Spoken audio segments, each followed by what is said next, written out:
Mathematics जो कि सभी कंपटीशन एग्जाम में पूछा जाता है और उसके साथ साथ रीजनिंग को भी पढ़ाएं। तो आज से हम स्टार्ट कर रहे हैं मैथमेटिक्स।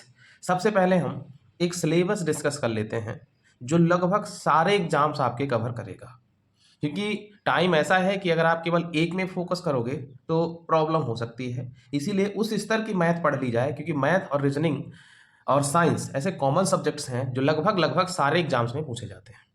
तो इसीलिए हम मैथ से स्टार्ट करते हैं। रीजनिंग की क्लासेस भी हम कराएंगे, लेकिन रीजनिंग थोड़ी सी इजी पड़ती है, इसीलिए हम लास्ट में लेंगे, ठीक है। और मैथ को हम कवर करेंगे, ठीक है। मैथ में हम जो है 32 टॉपिक्स कवर करने वाले हैं। और विश्वास मानो बच्चों, अगर जो बच्चा शुरू से लेके लास्ट तक रेगुलरली इनको वॉच करेगा, ठीक है, वॉच करता रहेगा और जो भी बताया जाएगा, जितना भी बताया जाएगा उतना प्रैक्टिस कर लेगा, उसका रिजल्ट एकदम 100% होना है, ठीक है। चलिए स्टार्ट करते हैं।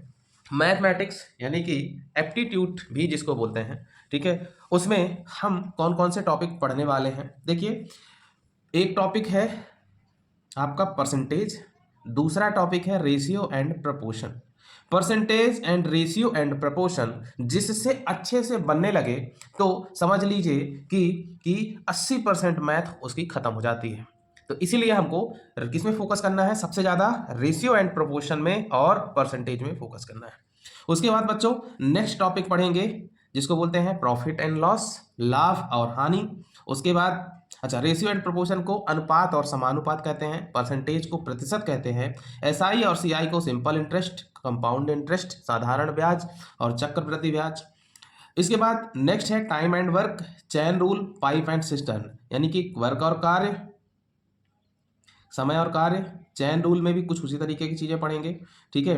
फिर उसके बाद है पाइप एंड नल और टंकी। ये तीनों एक ही कॉन्सेप्ट पे बेस्ड क्वेश्चंस होते हैं, इनको भी हम बढ़िया से डिस्कस करेंगे। उसके बाद 3 क्वेश्चन जो आते हैं वो भी सेम कॉन्सेप्ट पे बेस्ड होते हैं, जैसे कि time and distance and speed, ठीक है। दूसरी बात ट्रेन और तीसरा बोट एंड स्ट्रीम। तो बोट एंड स्ट्रीम नावधारा की चाहे आप बात कर लो, चाहे ट्रेन के चलने की बात कर लो, चाहे टाइम एंड डिस्टेंस की बात करो कि भाई कितने टाइम में हम कितनी डिस्टेंस कवर कर रहे हैं, तो ये सारी चीजें तो एक जैसी ही है ना। तो जब ये सारी चीजें एक जैसी है तो इनको पढ़ने के लिए सेम कॉन्सेप्ट का यूज करना पड़ेगा, ठीक है। अब बात आता है एलिगेशन एंड मिक्सचर। मिक्सचर क्या है? मिक्सचर ये है बच्चों कि जैसे हम लोग दूध खरीदते हैं तो दूध वाला उसमें पानी जरूर मिलाता है, ठीक है, दूध उसमें पानी मिलाता है, तो वो दोनों चीजें अनुपात में रहती हैं। तो उसके अनुपात को चेंज करने के लिए किसी एक क्वांटिटी को कितना चेंज किया जाए, एक तो ये अनुपात हो गया। दूसरा ये हो जाता है कि जैसे एक चावल है वो 5 रुपए केजी वाला है, हालांकि आज के टाइम में ऐसा संभव नहीं है, लेकिन हम मान लेते हैं कि एक चावल 5 रुपए केजी वाला है, दूसरा चावल 10 रुपए केजी वाला है। और अगर क्या करता है व्यापारी, इन दोनों को मिला के दोनों चावलों को 9 रुपए में बेच देता है, तो उसको फायदा होगा कि नुकसान होगा। इस तरीके का भी क्वेश्चन हम करेंगे। उसके बाद आएगा बच्चों पार्टनरशिप। पार्टनरशिप मतलब ये है कि जैसे 2-3 व्यक्ति हैं, एक काम को करना स्टार्ट कर दिया, जैसे हम यूट्यूब में काम करना स्टार्ट कर दिए हैं, कोई लगा बीच में किसी को कि अरे यार ये तो सक्सेस हो जाएगा, तो होना ही है। तो क्या होगा कि कुछ समय बाद एक दूसरा व्यक्ति आया, बोला धर्मेंद्र भाई हम भी जुड़ना चाहते हैं, तो वो जुड़ गया। एक तीसरा व्यक्ति आया, वो भी जुड़ गया। फिर उसको लगा कि अरे यार इसमें तो टाइम लगेगा, मैं कुछ और कर लेता हूँ, तो वो बीच में चला गया। तो देखो, जो व्यक्ति किसी भी काम में जितने समय के लिए रहा उसकी पार्टनरशिप उतने टाइम की है, तो उसको फायदा भी उतने ही समय का दिया जाएगा। नेक्स्ट है बच्चों नंबर सिस्टम।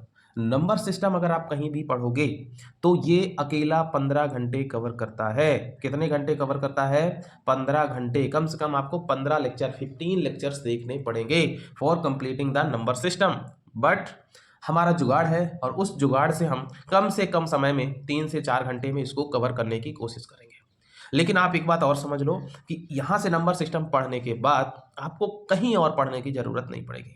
और जो भी क्वेश्चन रहेंगे नंबर सिस्टम के, वो सारे के सारे क्वेश्चन आपसे ऐसे एकदम क्रिस्टल क्लियर हो जाएंगे, आप धुआं कर दोगे, ठीक है, गर्दा उड़ा दोगे।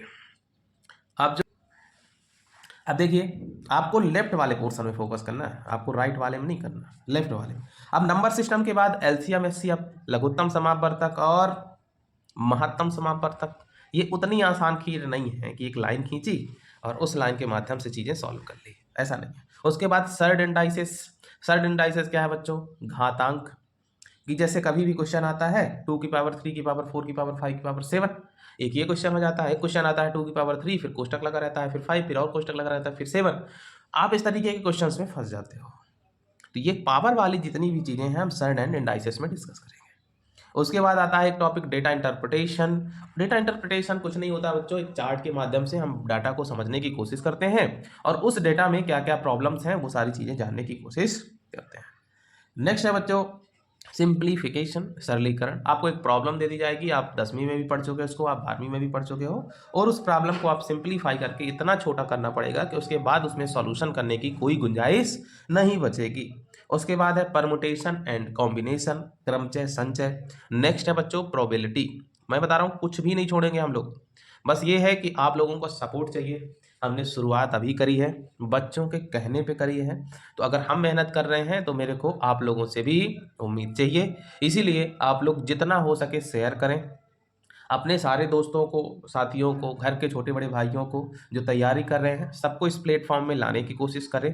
विश्वास मानो बच्चों, ठीक है, मैं वो कंटेंट दूंगा जिससे आपका बेड़ा पार हो जाएगा। नेक्स्ट क्या है अलजेब्रा। अलजेब्रा क्या है मेरे प्यारे बच्चों कि हमने बहुत सारे क्वेश्चन पढ़े हैं, एक्स की पावर 2 + 1/x, इस तरीके की चीज़ें जो होती हैं वो अलजेब्रा कहलाएगा। फिर ट्रेग्नोमेट्री क्या आ गया, त्रिकोणमिति, sine cos, tan cot, sec cosec, ठीक है, ये सारी चीज़ें पढ़ लेंगे। उसके बाद ज्योमेट्री, ज्यामिति, भाई अलग अलग शेप के ऑब्जेक्ट होते हैं तो उसकी कोई डायमेंशन दे देगा, कोई और कैलकुलेट करने के लिए बोलेगा।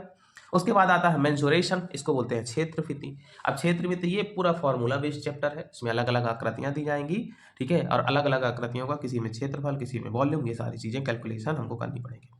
उसके बाद आता है पॉलिनोमियल्स। देखिए एक समीकरण होता है जिसको रैखिक समीकरण कहते हैं, लीनियर इक्वेशन कहते हैं, लेकिन जब उसी इक्वेशन जैसे x + y = 5, अगर इनकी पावर हो जाए x² + ये तो क्वाड्रेटिक इक्वेशन, अगर पावर और बढ़ती जाए तो फिर पॉलिनोमियल्स बोलते हैं। फिर उसके बाद आता है कोऑर्डिनेट्स ज्योमेट्री। दुनिया में 90% बच्चों को इसमें प्रॉब्लम है, ठीक है, तो कोऑर्डिनेट ज्योमेट्री क्या है, वही एक्स एक्सिस और वाई एक्सिस, लेकिन इसमें क्या क्या प्रॉब्लम्स होंगी जब आप पढ़ोगे तब आप इसकी इंपॉर्टेंस को समझ पाओगे। फिर डेसिमल फ्रैक्शन कैलकुलेशन सिखाएंगे आप लोगों को, क्वाड्रेटिक इक्वेशन सिखाएंगे कि जैसे दो इक्वेशन है इनके कितने हल पॉसिबल है, कितने सॉल्यूशन पॉसिबल है, ये सारी। इसके बाद है हाइट एंड डिस्टेंस, कि वही है कि हम एक छत पे बैठे हैं उससे नीचे देख रहे हैं तो उन्नयन कोण, अवनयन कोण, ये सारी चीज़ें जो बनेगी कि कोई पेड़ है, पेड़ आधे से टूट के गिरता है तो वो कितनी दूर में जाएगा, इन सारी चीज़ों की गणना हमको करनी पड़ी। उसके बाद आ जाएगा एक स्टेटिक्स। स्टेटिक्स में हम हमेशा से मीन, मीडियन मोड, माध्य, मध्यिका, बहुलक, ये सारी चीज़ें कैलकुलेट करते हैं, तो इस चैप्टर में हम लोग ये सारी चीज़ें कैलकुलेट करते हैं। अब अपनी नेक्स्ट क्लास से हम बच्चों पढ़ाना स्टार्ट कर देंगे, ठीक है। अब देखते हैं सबसे पहले हमको क्या पढ़ाना है। मोस्ट प्रोबेबली चांसेस है कि या तो परसेंटेज स्टार्ट होगा और या फिर नंबर सिस्टम। Thank you.